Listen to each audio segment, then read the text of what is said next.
સમાચારો વિસ્તારથી શાળાઓમાં વ્યાયામ શિક્ષકોની કાયમી ભરતી કરવાની માંગ સાથે ગાંધીનગરમાં ધામા વ્યાયામ શિક્ષકના ઉમેદવારો ખેલ સહાયક યોજનાનો કરી રહ્યા છે વિરોધ। ગુજરાત રાજ્યમાં છેલ્લા 15 વર્ષથી કાયમી વ્યાયામ શિક્ષકની નથી થઈ ભરતી।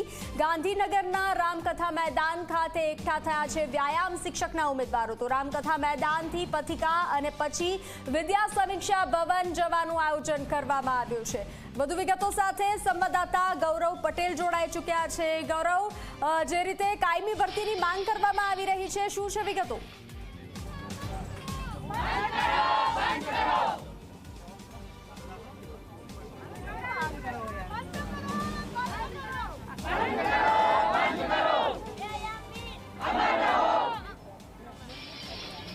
બનશી સીધા દ્રશ્યો બતાવવા માંગીશ ગાંધીનગરના રામકથા મેદાનના કે જ્યાં તમે જોઈ શકો છો કે જે વ્યાયામ શિક્ષકના ઉમેદવારો છે તે શિક્ષક એકઠા થયા છે। તેમની એક જ માંગણી છે કે ખેલ સહાયક યોજના બંધ થવી જોઈએ, 11 માસના કરાર આધારિત ભરતી થઈ છે તે બંધ થવી જોઈએ અને કાયમી શિક્ષક વ્યાયામ શિક્ષક તરીકે ભરતી જોઈએ। કારણ કે તેમનું કહેવું છે કે જો રાજ્યમાં છેલ્લા આટલા વર્ષોથી ખેલ મહાકુંભનું આયોજન થતું હોય, રાજ્યમાં ઓલિમ્પિકનું આયોજન થવાનું હોય તેવા સંજોગોમાં વ્યાયામ શિક્ષક હોવા જરૂરી છે જે કોઈ પણ વિદ્યાર્થીને સારી રીતે વ્યાયામની માહિતી આપી શકે।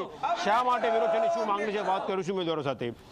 શા માટે આજે વિરોધ અને શું માંગણી? વિરોધ એટલા માટે છે કે સરકાર અમારી છેલ્લા 14 વર્ષથી પ્રાથમિક શાળામાં કાયમી રીતે ભરતી કરી નથી રહી અને સરકાર કાયમી ભરતી નથી કરી તો કોઈ વાંધો નથી, તો તમે મોટી મોટી વાતો ના કરશો કે અમે ખેલ મહાકુંભનું મોટું આયોજન કરીએ છીએ, બધું કરીએ છીએ, ઓલિમ્પિકના યજમાન બનવું છે। આ છોકરાઓ 7-7 વર્ષ 5-5 વર્ષ ભણી સરકાર દ્વારા માન્ય પરીક્ષા પાસ કરી શિક્ષકને લાયક અને એ લોકોને કરાર આધારિત ભરતી કરે છે। કરાર આધારિત 11 મહિનાનો કરાર કરે છે। 11 મહિનાનો કરાર આધારિતમાં 8 મહિના નોકરી કરાવડા, 4 મહિના પ્રોસેસ કરાવડાવે છે। હવે કોઈ માણસનું 4 મહિના તમે નોકરી ધંધા વગર બેસી રહો કોઈ જગ્યાએ, અમદાવાદ સિટીમાં 15,000 રૂપિયા 10,000 રૂપિયા ભાડું હોય સામાન્ય, અને એમાં તમે આ 4 મહિના તમે ઘરે બેસાડ રાખો તો લોકોની આર્થિક સ્થિતિ શું થાય? શું ડિમાન્ડ છે અને કેમ?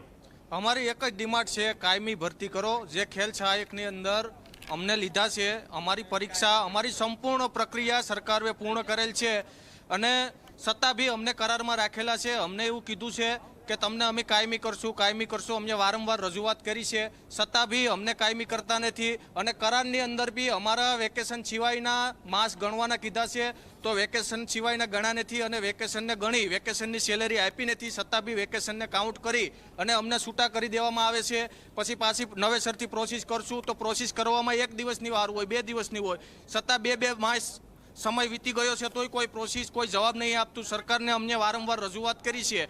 ધારો કે સરકાર તમારે આજે તમે લોકો એકઠા થયા છો, અહીંથી કોઈ જગ્યાએ જવાનું આયોજન છે, સરકાર તમારી રજૂઆત નથી સાંભળતી તો અમે વારંવાર અહીંયા રજૂઆત કરવા આવશું અને આંદોલન કરશું અને અમે ઉગ્ર આંદોલન કરશું, કારણ કે અમે એમ થાકી ગયા છીએ સરકારથી। આ 13 વર્ષથી પ્રાથમિક વિભાગમાં ભરતી નથી થઈ અને સરકારે ભરતી કરી છે તો આ કોન્ટ્રાક્ટ ઉપર 11 મહિના કોન્ટ્રાક્ટ, એમાં 11 મહિના કોન્ટ્રાક્ટમાં 8 મહિના પગાર આપે છે। 2 મહિનાથી આ બધા એમનામ રખડે, એમના છોકરાઓ, એમના ઘરનાઓ અને ભાડા ભરીને થાકી ગયા છે અહીંયા આવીને। હવે અમે ઉગ્ર આંદોલન કરશું જો સરકાર ભરતી નહીં કરે તો। કેટલીક મહિલા ઉમેદવાર જોડાય છે તેમની સાથે વાત કરીશું। શા માટે વિરોધ, શા માટે ગાંધીનગર સુધી લાંબા થવું પડ્યું? અમે જે વ્યાયામ શિક્ષકો છીએ, અમારી જે 15 વર્ષથી ભરતી નથી થઈ અને જ્યારે ભરતી થઈ અમારી એક્ઝામ લેવામાં આવી, અમને મેરિટ દ્વારા મૂકવામાં આવ્યા, એ પણ 11 મહિનાના કરાર ઉપર મૂકવામાં આવ્યા, વગર પરિપત્રે અમને છૂટા કરવામાં આવે। 4 મહિનાથી અમને કોઈ સેલેરી નથી આપી, અમે ઘરે છીએ। એટલે અમારી એક જ માંગ છે કે હવે વ્યાયામ શિક્ષકોને મને કાયમી કરો, બસ। અમને લાગે છે કે સરકાર તમારી માંગણી સાંભળશે, વાત ધ્યાન ઉપર લેશે એવું? જો ધ્યાને લે તો થઈ શકે એવું છે બધું, બરાબર। કાયમી ભરતી અમારી કરે તો ગુજરાતના ખાસા એવા મેડલ આવે। આપણે મેડલ લિસ્ટમાં જોઈએ છે તો ગુજરાતમાં મેડલ લિસ્ટમાં આપણું નામ જ નથી હોતું, તો આપણા પ્રાથમિક વિભાગમાં જો કાયમી શિક્ષકોની ભરતી કરે તો નાના બાળકો અત્યારથી જ તૈયાર થાય અને 10-12 વર્ષમાં જે ઓલિમ્પિક આવવાનું છે, બરાબર, તો એમાં આપણા સારો દેખાવ થઈ શકે। તમે જોયું કે આ એ વ્યાયામ શિક્ષકો છે કે જે રામકથા મેદાન ખાતે એકઠા થયા છે, તેમનું આયોજન છે કે તેઓ અહીંથી પથિકાશ્રમ સુધી અને ત્યાંથી 3ની પેરમાં વિદ્યા સમીક્ષા ભવન ખાતે જાય। જોકે અહીંયા પોલીસનો બંદોબસ્ત પણ લાગી ગયો છે એટલે તેમની યોજના કેટલી સફળતા છે તે મુશ્કેલ છે, પરંતુ જે રીતે સરકાર દ્વારા દાવા કરવામાં આવ્યો છે કે વર્ષ 2036માં ભારત ઓલિમ્પિકની યજમાની કરશે, આયોજન કરશે અને મુખ્ય ઓલિમ્પિકનું જે કેન્દ્ર છે તે અમદાવાદ ખાતે યોજાશે, ત્યારે એ જ વાતનો આધાર લઈને વ્યાયામ શિક્ષકના ઉમેદવારો કહી રહ્યા છે કે જો ગુજરાતમાં ઓલિમ્પિક થવાનો હોય તો ગુજરાતની શાળાઓમાં કાયમી વ્યાયામ શિક્ષક કેમ નથી? છેલ્લા 15 વર્ષથી વ્યાયામ શિક્ષક નથી તેનો વિરોધ કરી રહ્યા છે, ખેલ સહાયક યોજનાનો વિરોધ કરી રહ્યા છે અને સંપૂર્ણ રીતે પ્રાથમિક અને માધ્યમિક ઉચ્ચતર માધ્યમિકમાં કાયમી શિક્ષક વ્યાયામ શિક્ષકની ભરતી થાય તેવી માંગણી કરી રહ્યા છે. બંસી જી ગૌરવ, જાણકારી સાથે જોડાવા બદલ આભાર.